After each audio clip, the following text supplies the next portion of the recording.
G'day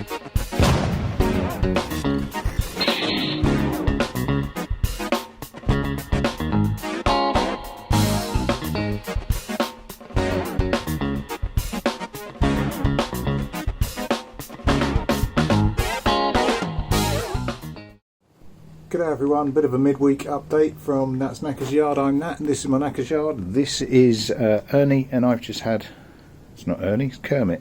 I've just had a brilliant idea and it's worked.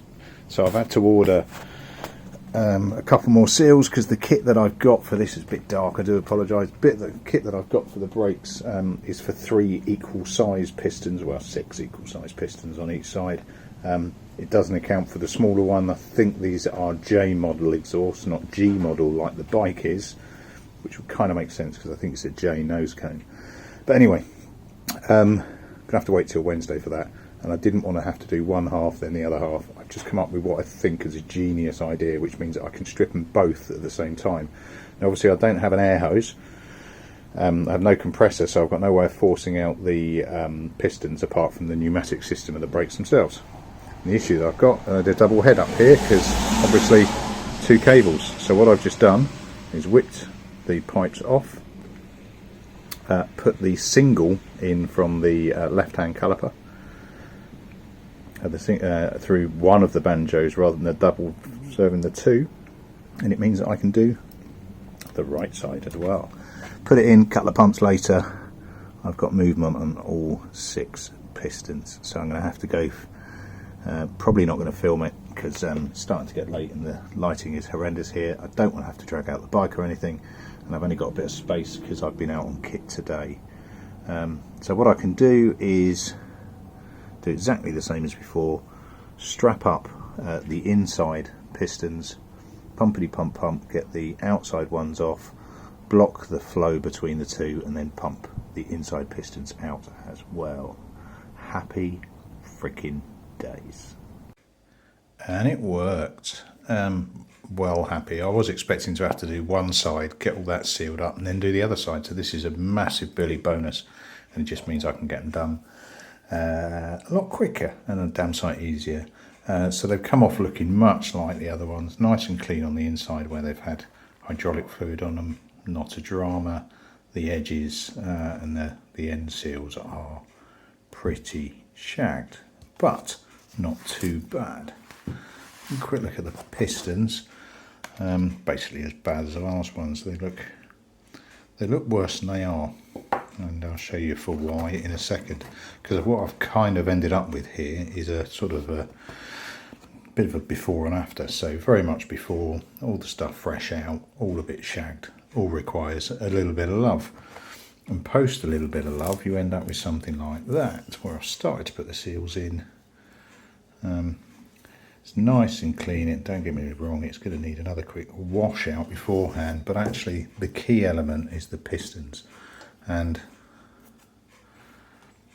that's the ones from the other side. So absolutely fine, just takes a little bit of elbow grease, and by elbow grease, flat surface, also can't be wrong. Shouldn't be using abrasives on it, but frankly some wet 2500, nothing lower than that I would suggest, for the bits that you just can't get off. Ain't going to do you too much harm, unless you're doing it for about 20 minutes, then obviously you're going to start ruining the surface.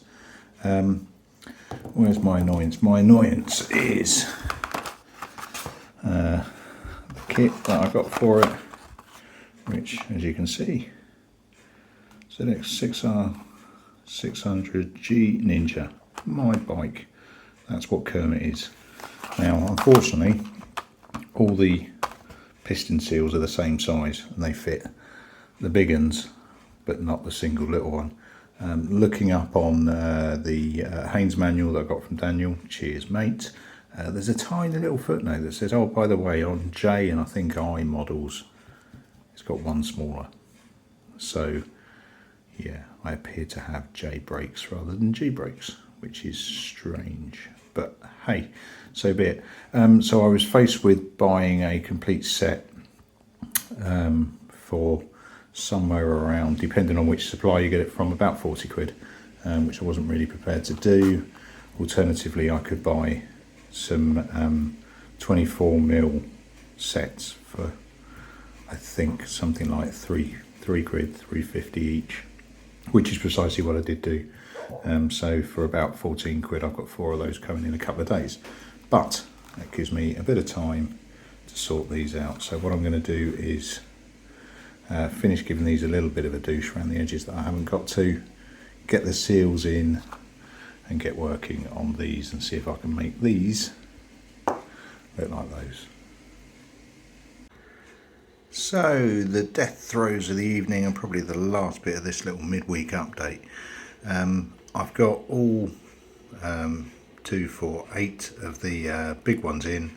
Little ones I haven't got in because I'm still waiting for the 24mm seal kit to put in.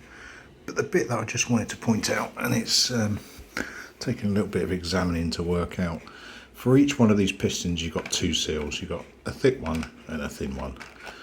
And the thin one, if you get a decent kit, is, I'm not sure you can be able to see it, is double ribbed for extra pleasure. So effectively you've got that one lower, that one higher. So that one is the hydraulic lock. I said pneumatic earlier, which is daft because that's air. Obviously they're not going to fit because these ones are too big. So you've got that one is the seal for the oil. So the oil, the hydraulic fluid, won't get past that. So looking inside there, the bigger ring, your hydraulic fluid doesn't go any further than that. So that is what's doing your brakes, put nice and simply. This one, the thinner one with the double ribbing, is there to keep the crap out. Oh, there you go, it's a good shot, the double ribs, there you go. So it's really, that is a dust, they call it dust, it's not dust, it's road crap more than anything else. That protects that, which holds in your oil. So when you have a leak, it's generally that one, it's that one that has failed. Yeah, so that's kind of slightly, excuse me, sacrificial. So that is there just to collect the crap and stop it from getting onto there, and it's the tarnish on that that will ruin your seal and therefore make it leak. That said, that being sacrificial, that's the one that will clog up, rib around because it is thinner as well, and that will be the one that actually stops your piston from moving. And that's where I was with this one, in terms of the pistons were wedged by that, but we hadn't actually broached that to the point where the fluid was leaking. Yeah, so I've got hopefully a day, maybe 2 wait before my 24mm of those come through, which I can fit those on, and I will bang these back on. But a nice little kind of midweekish update. Right, cheers all. There you go, that's brakes for you.